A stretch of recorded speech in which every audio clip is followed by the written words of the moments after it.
Okay, I'm a couple minutes late getting started. I had to do a few things on the laptop, but here we go. How are you guys? Good. Cool. How was the weekend? Short. Mine too. Actually, my weekend was kind of average length, but I wish it were longer. So, topic-wise today, we're going to go over kind of a hodgepodge of different skills and information related to small business today. Let me get to the right page here, and I'll kind of put it in context for you.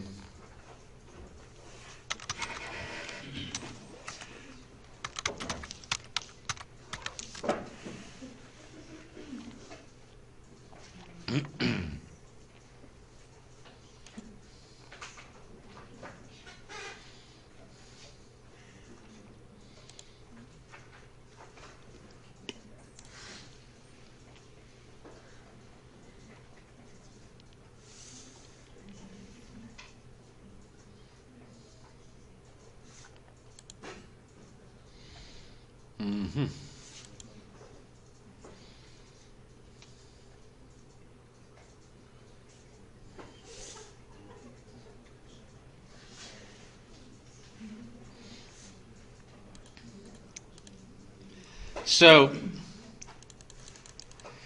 I've basically been in a rhythm of doing a lecture on Tuesday on some topic that I think is important for you guys to know for small business management in general. And then our Thursdays are spent talking about the group projects. So, we've gone through web development, we've gone through patent trademark searches, we've gone through customer acquisition and guerrilla marketing. We've gone through competitive and industry research last week. Today I'm going to talk about a little bit about HR systems, insurance contracts, and legal issues, sort of all of the back office functions. And then I've got a specific presentation on HR and small business that one of my colleagues put together that I'm going to go through as well. So that's today. Next week we'll talk about accounting and financial analysis, and the week after that we'll actually have a guest speaker talking about capital and resource acquisition. Then, unbelievably, it's only 3 more weeks until we are done with the lecture topics, and then we'll do a whole week of just review of everything that's going to be on the exam, everything that's due by the end of the semester, and then we'll have several weeks of guest lectures. So today's topics are all of the back office functions of small business management.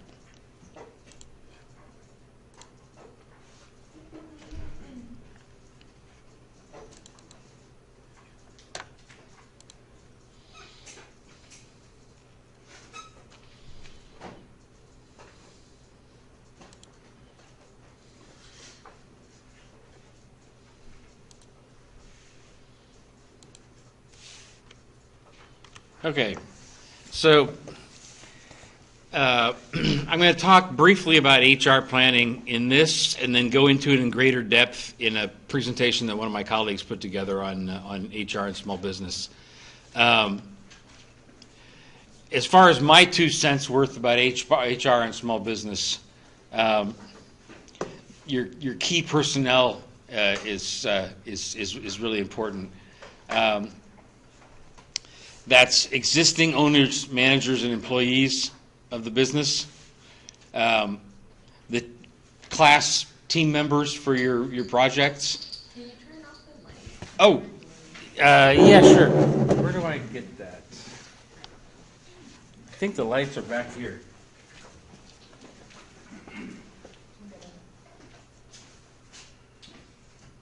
Much better.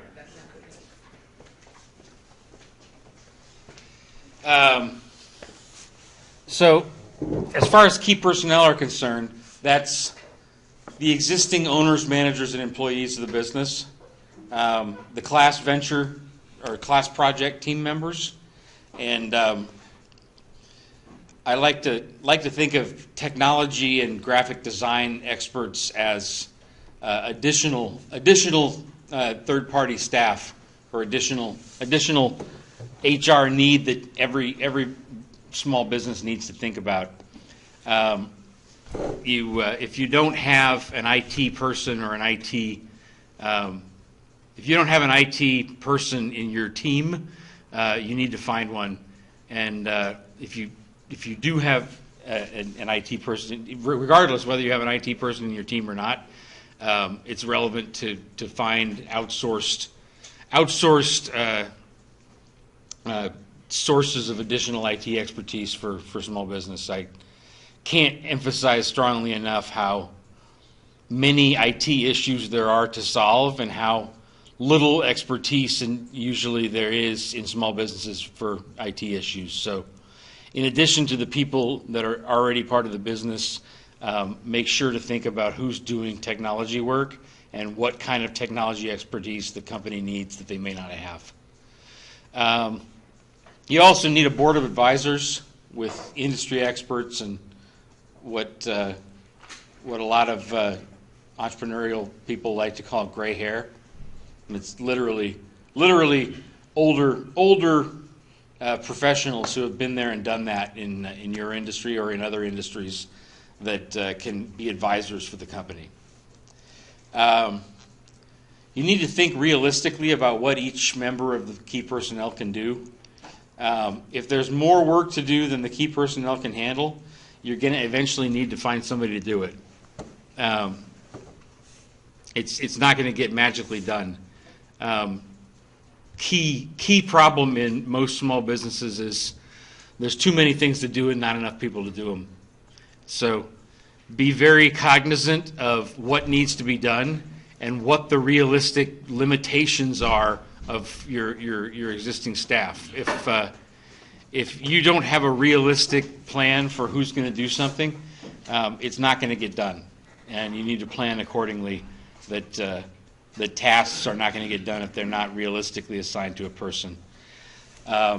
When you are searching for more talent, more employees or staff, more people to take on part of the workload, personal friends, acquaintances, and contacts are a great source of additional labor.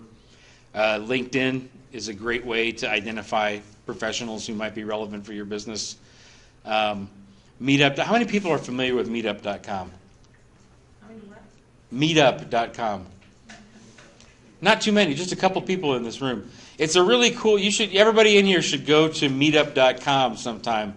It's a website that exists just to get people together to meet up face to face. So there's all kinds of groups on this website. Like I belong to one for going to movies and going out to beer. So there's people that like to go to movies in Bakersfield, and they all join this group. And once every 2 weeks or so, we go out to the movies together. Yeah.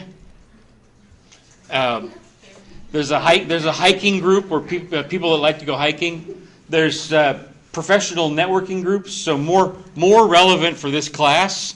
There's a group here in town for technology entrepreneurship. So everybody that's interested in starting new technology businesses, they meet like every 2 weeks on Thursday night at 6 o'clock, I think, or something like that. So if you're looking to make more contacts in the small business community in town, Meetup is a great way to find new contacts. Great website in general. And then when worst comes to worst, cold calls are always a possibility. Just looking around, asking around, trying to find people who have the relevant skill sets. If you can't find somebody to do a certain task that's been identified for the business, consider outsourcing vendors. I've got a list of some of them here for you. Time, etc. is a great source of U.S.-based virtual assistants. Elance is both domestic and international.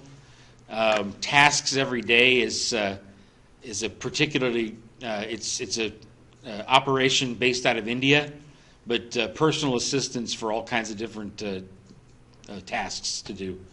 Fiverr is a website that basically has people willing to do all kinds of different things for $5. The prices go up from there as well, but starting at $5, you can find people that are willing to do all kinds of miscellaneous tasks for your business. And then Get Apps Done is a little bit different. It's a great online community for finding code programmers. So if you need to program code in your small business and you don't have that expertise in-house, then Get Apps Done is a great way to find people that program code out there in the world to cooperate with your business to program code. So those are all some sources of outsourcing for small businesses. In terms of management and operations best practices, there's a number, depending on how big your business is, there's 8 different areas of management that I think are relevant for some small businesses, less relevant for others, but depending on how big your organization is, to one degree or another, you need to think about all these 8 things. The first thing is building an organization that's capable of executing your strategy successfully. So depending on how large your business is, you need to make sure that you have the right organizational structure in the business. Who reports to whom, what the job titles are, if there's different departments or divisions. As you start to become bigger as a small business and not so small anymore, you become medium-sized, how you organize the business in terms of who reports to whom and what the job descriptions are is very important. How to allocate resources to initiatives. Very important to know. Very important to have a system in place for making decisions on how to invest your money. Most small businesses have very little budget and a lot of projects that could be done that all cost money. So having some way to make decisions on what initiatives you're actually going to invest your money in and which initiatives you're going to leave to the side because you can't afford them is another really important management skill in most small businesses. Instituting policies and procedures. One example of this in particular is contract management. We'll talk a little bit more about contracts later in this presentation, but contract. When I ran my my networking business or my lead generation service that I had, Market Driver, it was really important to designate exactly what I promised to customers and what I didn't promise to customers, and to be consistent across all of my different customers about what constitutes a lead and what does not constitute a lead in the delivery of services that I delivered for each of those clients. So things like your contracts with customers, as the organization gets bigger, how you make decisions about increasing people's pay needs to be done in a fair and uniform way. All of those are examples of the importance of policies and procedures in your business. Pushing for continuous improvement. One of the biggest challenges for small business owners is to get outside their own heads. A lot of times you're so busy running your business and dealing with the day-to-day grind of the small business, you don't think about better ways to do things. It's very important to earmark time so that you actually read in your industry magazine or read online on the Industry Association website.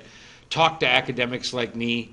Find find better and different ways to do things. Make sure that you block off some time to think about how to improve the business, not just getting the immediate tasks done every day. Installing information and operating systems. So your information systems and your hardware and software basically that support the organization are critical, both from a management reporting point of view as well as an operational point of view. Management reporting wise, there's a wide variety of different types of information that you can keep track of with various hardware and software systems to make decisions on as a small business owner. And most small businesses do not have enough information readily available to make decisions on. So making sure to capture information about customers, information about inbound and outbound logistics, capturing information about your production processes if you're manufacturing something, about your HR benefits and salaries if you're doing a service-focused business like a hair salon or something. Very important to capture the right information in your information systems. Tying rewards and incentives back to the organization. It's really important to understand how you're going to compensate employees in the small business and do it in a consistent and fair way. I like to, as a general rule of thumb on compensation, on compensation, there's monetary compensation and there's non-monetary compensation. So there's the money that you earn, the healthcare benefits and stuff like that, and then there's intangible things like having your boss tell you that you did a good job, or having the freedom to organize work your own way rather than having to just repeat what somebody tells you how to do. Independence in your job, getting praise from your management are intangible compensation elements. And I like to say that you're never gonna be able to hire top quality talent in the first place if you don't pay them a decent level of money and benefits. So in order to get people in the first place, you need to pay a relatively high level of salary and benefits. In order to keep people happy over the long term, it's all the intangible things that make a big difference. So in order to have employees that are happy, you've got to praise them regularly. You've got to give them independence in their work. You've got to give them the opportunity to grow and reach their own career goals, whatever they are. That's what's going to keep people at your company. But what gets people there to begin with is paying a decent salary. Two more elements of management best practices. Instilling corporate culture. So as your organization gets larger, there's sort of a understanding of the way things are done around the company, that it could be very collegial environment, it could be a very individualistic environment. It's important to think about your corporate culture as the company gets larger and consider what kind of organization do you want to be. And then finally, exerting strong leadership. It's important that you, as a small business owner, think about leading and not just about managing.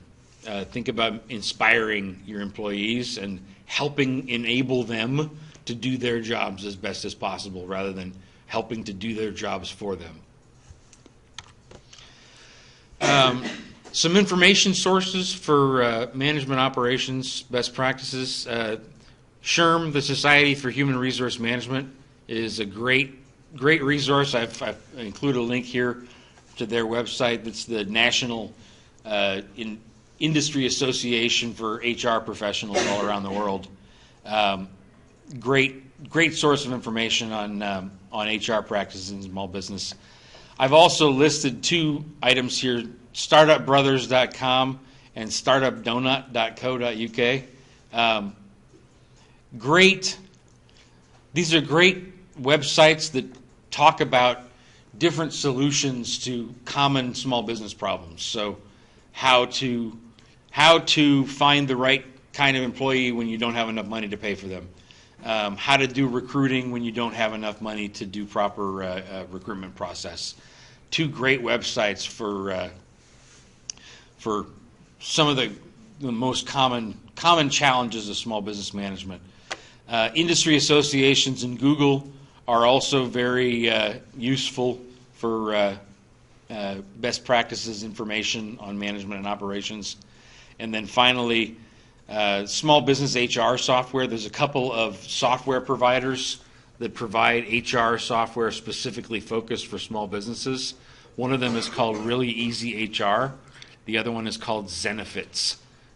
So as your company gets big enough to have, once you've got 10, 20, 50 employees instead of just 2 or 3, you need to have a software system to manage all those benefits and the arrival and departure times of employees, whatever else, skill sets that they each possess, in order to manage all that information effectively in a small business environment as opposed to a big business. These two software packages are really good for doing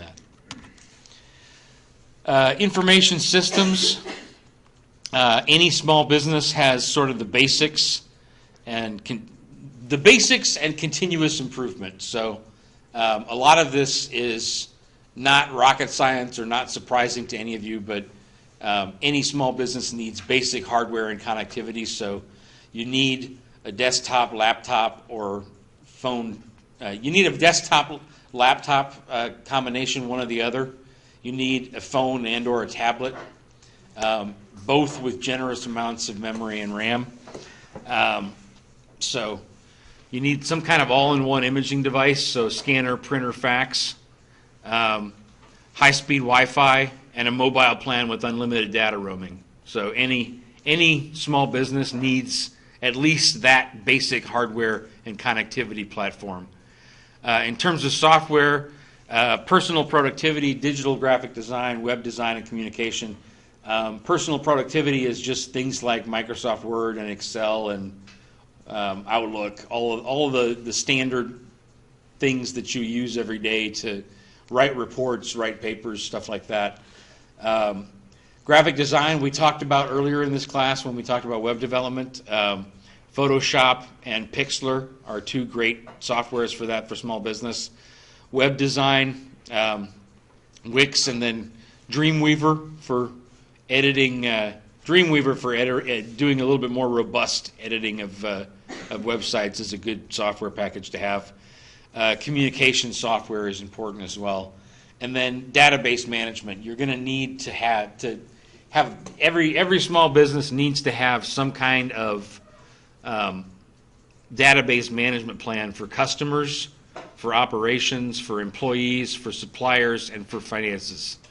So each of those areas, you need to have a plan for how you're capturing and storing data about each of those 5 areas.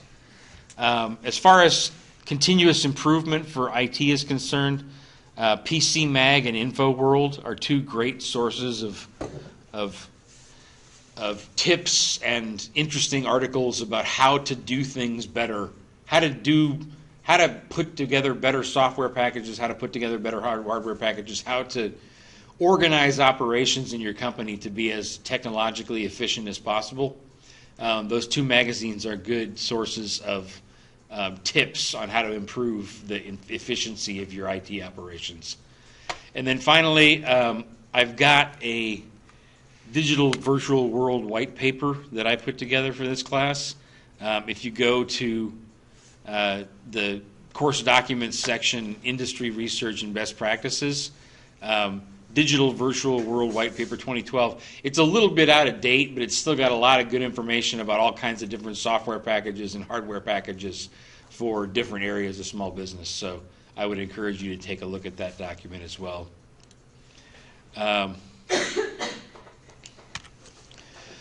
In addition to whatever IT expertise you have in-house for your organization, there's a number of virtual IT vendors out there that can augment whatever your IT expertise is in your small business. And that goes from everything. It goes starting with the help functions of the various software packages. There's actually a lot that you can learn just by using the help function on your various software packages, or going to Google and just typing in, how do I do this? And then it's in terms of paid services, Continue IT starts as low as $11 a month. It offers desktop and network support as well as software development services to help virtualize your workplace. ISBoss starts at $500 a year. Geeks, $100 to $200 an hour. Mindshift. ARRC is a local Bakersfield-based company that does virtual IT work or IT outsourcing. All good sources of information for finding IT help for your business. Insurance. I've listed a little bit of information about different types of insurance here. In the main thing that's important for most small business owners to know is the difference between property and casualty or liability insurance, and making sure that you have some form of both. So property insurance is insurance on your physical property. So that's like your car insurance. Most people have, how many people in here have renter's insurance? Okay, not too many actually. There's homeowner's insurance or renter's insurance for most individuals. So to protect the value of all the laptops and desktops and chairs and tables and so forth, you want to have property insurance. Casualty or liability insurance is to make sure that you're covered in case any of your employees get hurt, in case one of your customers has some kind of negative experience with your product. You need to have liability insurance as well, which covers any harm that may come to either customers or workers in your company. Information sources for insurance. Hiscox is a really great website for small business oriented insurance questions. And then industry associations and Google are also good for that. Contracts. A lot of times in small business, you can't afford to have a full-time attorney or contracts expert on staff, and attorneys are pretty expensive in the $100, $200, $300 an hour territory. So the extent to which you can put your own contracts together, the better off you are as a small business owner. A couple of tips in that regard, because I've had a fair amount of experience with doing contracts for small businesses. You want to start with a template of some kind. And I've listed a couple of templates for you in Blackboard. If we open up, I have the document here that's called Miami Dolphins NDA. One of the most common contracts that any small business needs is a non-disclosure agreement that regulates basic cooperation between that organization and another organization. So anytime you work with another small business, or you work with an individual who's not your employee, you want to sign a non-disclosure agreement and some form of that to regulate the the cooperation between you and the other person or business. I've included a sample of that here that you can just open up and change the wording of and use as a template. And then I also have a basic customer service provider contract here that I used to use for my old music licensing company that you guys can also use as a template for a contract with any customer that you come into contact with.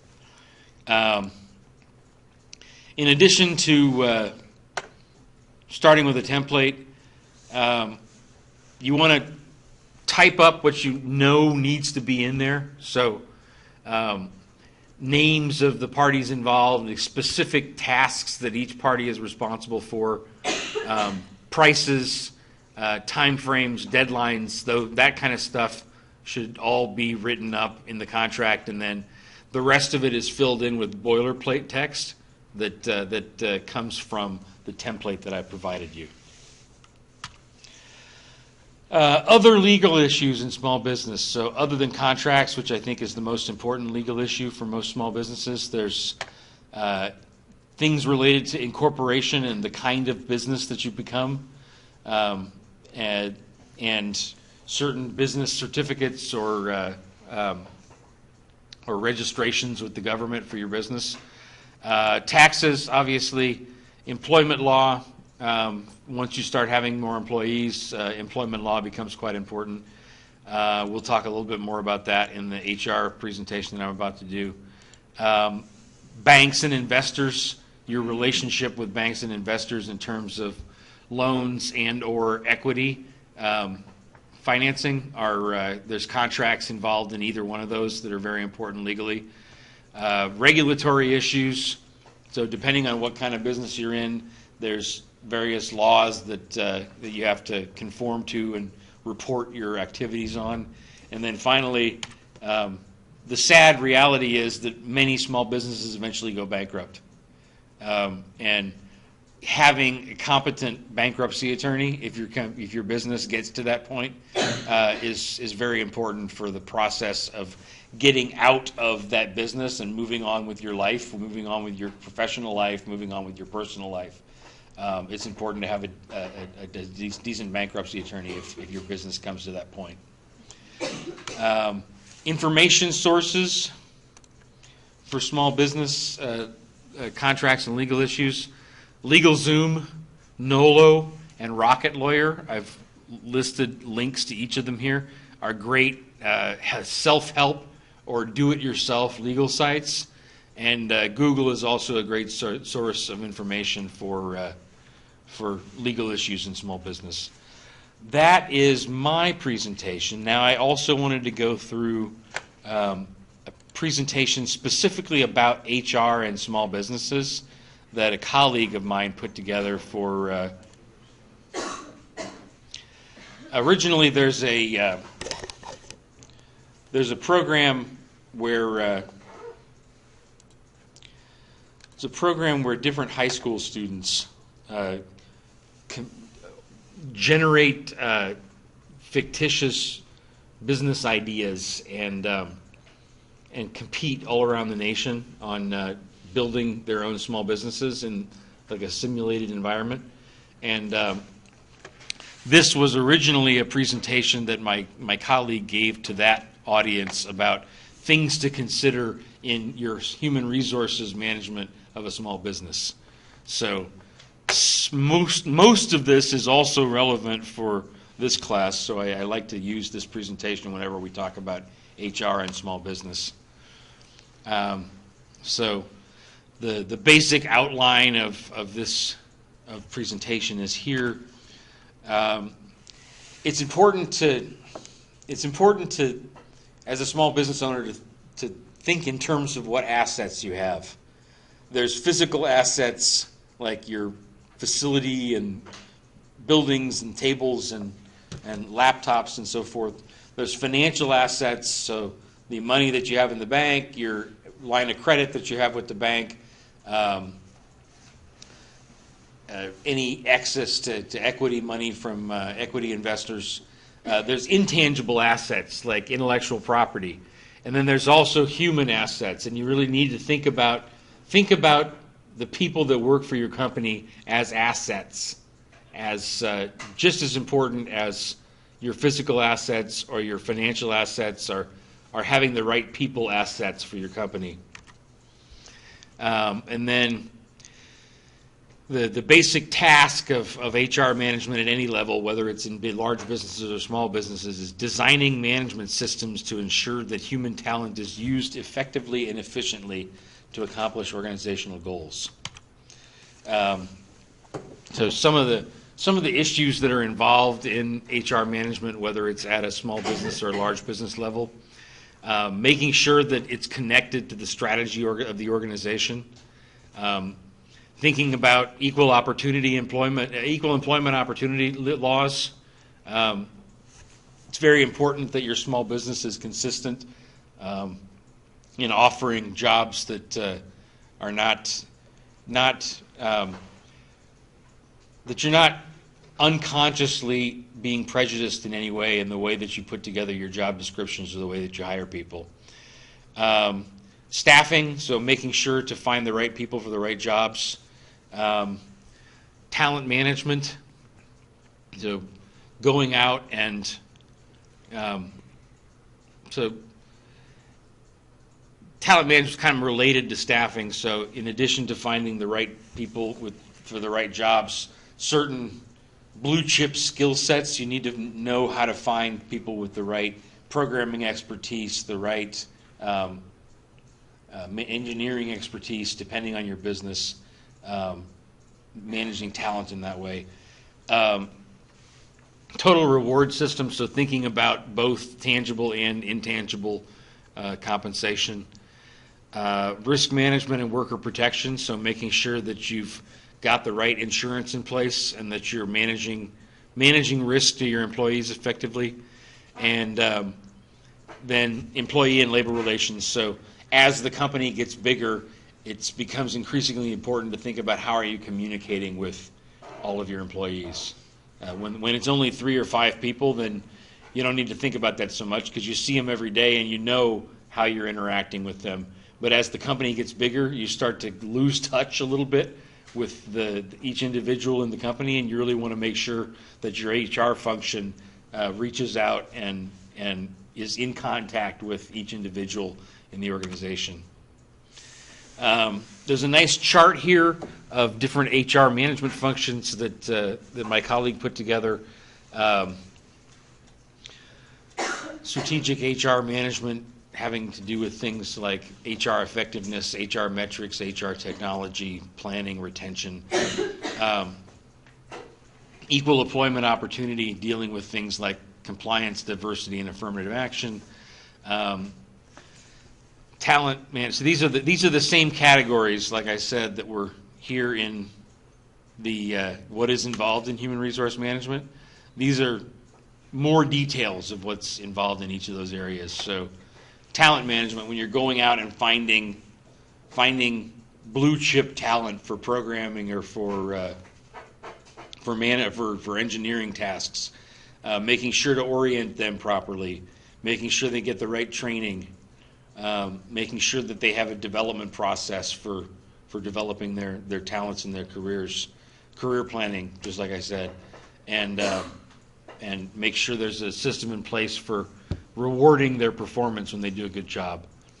Total rewards, so like I said in the last slide, you want to think about both the physical, like for both the monetary compensation as well as non-monetary incentives like praising people and giving them independence in their work. Risk management, health and wellness of your employees. So the health of the general health of your employees as well as safety in the workplace, and beyond the safety of your people, also making sure that you have disaster and recovery planning in place for your information systems and any kind of natural disaster that might happen. Employee and labor relations details here. All of these details are important to HR and small business. Some of the HR issues that my colleague Tom thinks are particularly relevant for small businesses are the shortage of qualified workers. So it's always hard to find the right talent, the right kind of worker for most small businesses. There's not enough of them to go around. Benefits, especially healthcare benefits, are getting more and more expensive. So being able to provide benefits to your employees at a decent cost is an important challenge for most small businesses. Taxes for many small businesses are increasing. Payroll taxes. It's important to understand your tax liabilities and how to keep them as manageable as possible in a small business. And then compliance with various government regulations is also an issue for small business HR. In terms of where the rubber meets the road with HR planning and small businesses, it's important to think about what your strategic plan is. So it's important that each person in your organization is linked in some way to what the strategic plan for the organization is. So who your customer base is, how you plan to do operations, what products you're offering in what markets, what your plans for growth are. Make sure that the people you have support whatever those organizational strategy goals are.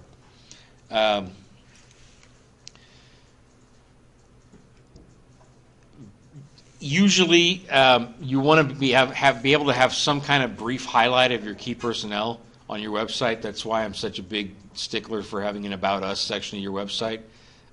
It's in any small business, one of your major assets is the people that you have in the organization, and having a little blurb about each of your major people in your organization is always good for any small business, regardless of whether it's on the website or it's in person. Make sure that you have the right people competencies, and obviously resumes are important as well.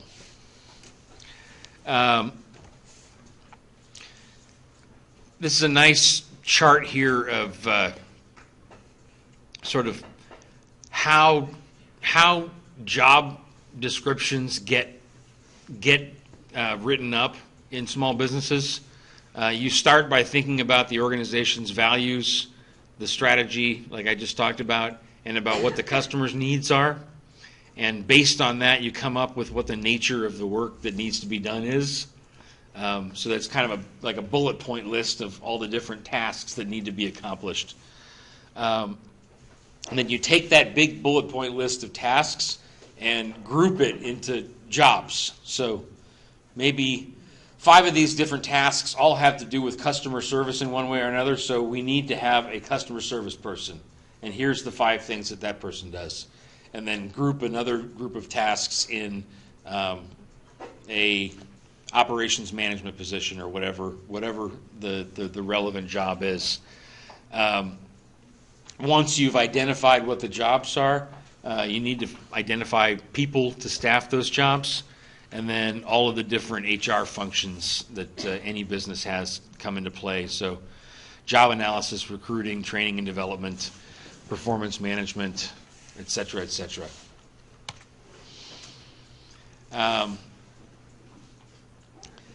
Both in small and large businesses, it's important to be able to do workflow analysis. So studying the way inputs, activities, and outputs of work move through an organization. So being able to knowing in your small business who the people are, what the assets, materials are that are being used, what equipment's being used, what things are being done with those by those people with that equipment, and what's being produced in terms of products or services. It's having a basic understanding of those 3 things is critical for being able to staff your organization properly and evaluate whether people are doing their jobs right or not.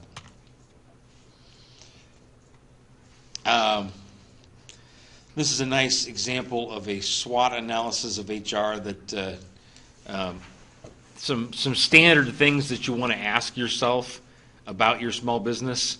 Strength-wise, what kind of intellectual capital do you have? How loyal and committed are your employees? How innovative and adaptive are they? And what kind of high-performance practices do you have? When you're assessing weaknesses of your company, you want to ask yourself, what skills do my employees lack? What kind of lack of leadership do I have, perhaps, do I have the right leaders and management capability within the organization? And do I maybe have outdated talent management practices?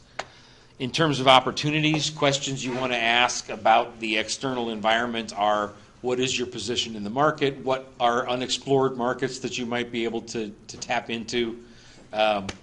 Global expansion related to those unexplored markets, and then technology advances. How is technology changing the nature of your business? And finally, assessing threats in your HR environment. Legal laws that get passed that affect your business, whether it's the operations of the business or the employment relationship that you have with your employees. How powerful your competitors are, economic uncertainty, and whether there's talent shortages in certain parts of the marketplace.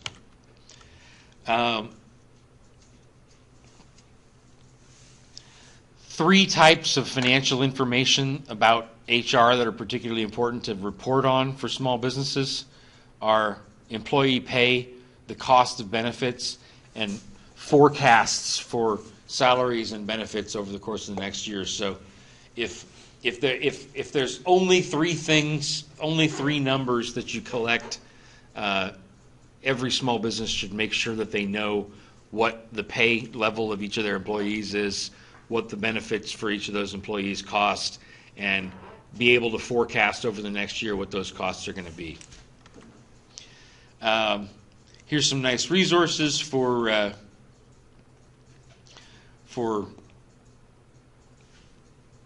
both identifying employees as well as estimating costs for their salaries and for their benefits. The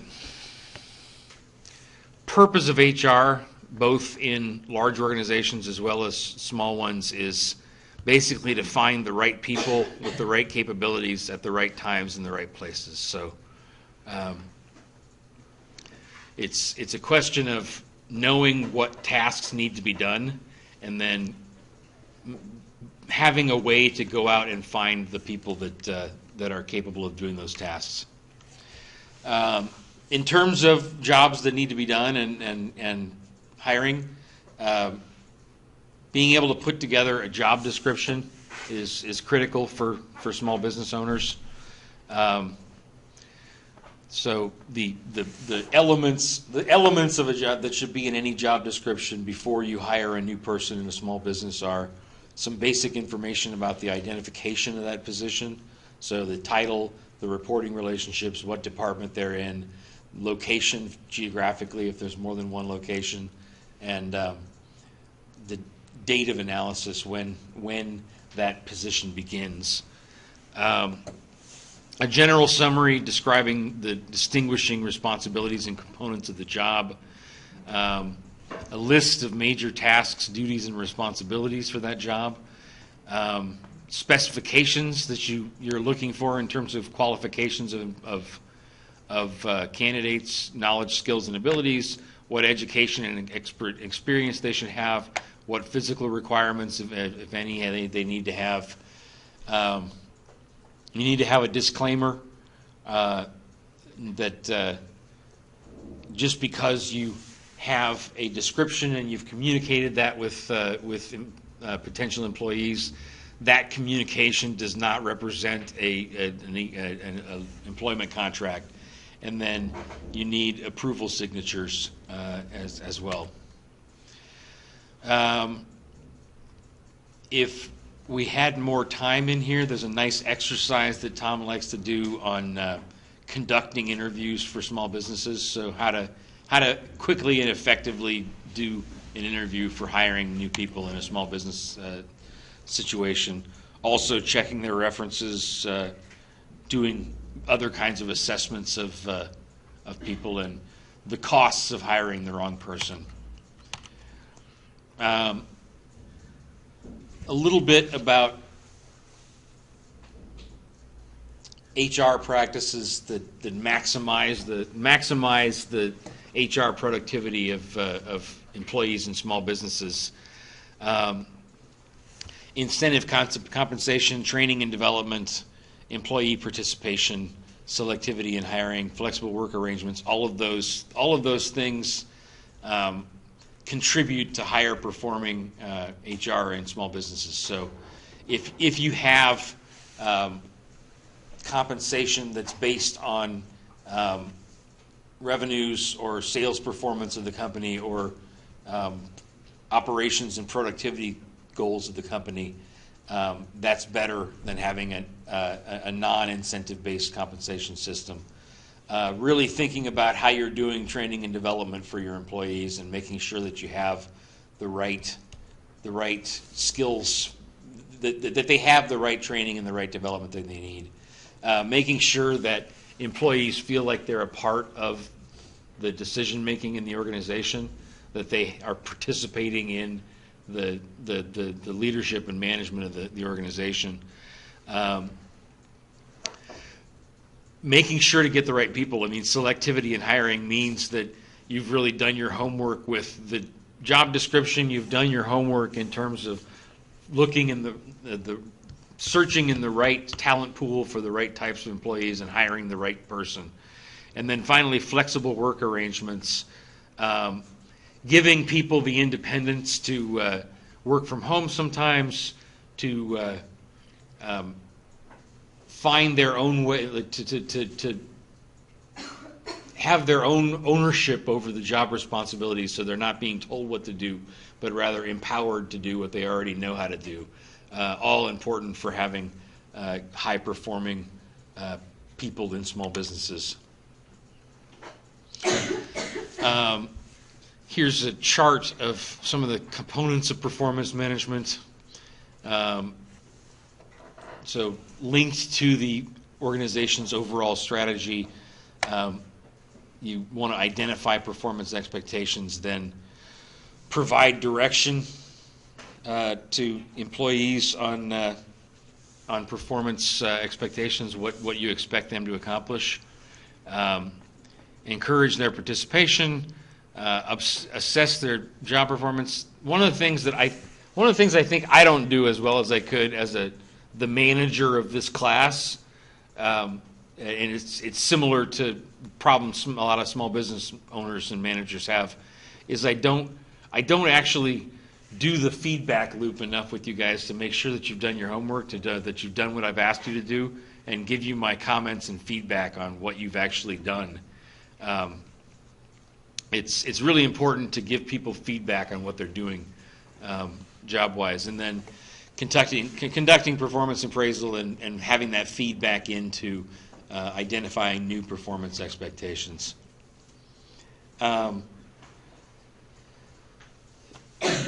There's a question that you need to ask yourself as a small business, whether you want to meet, lag, or lead the market in terms of how you're going to compensate people. So some small businesses will pay as little as possible because they just can't afford anything more, and they're going to focus on keeping costs down low.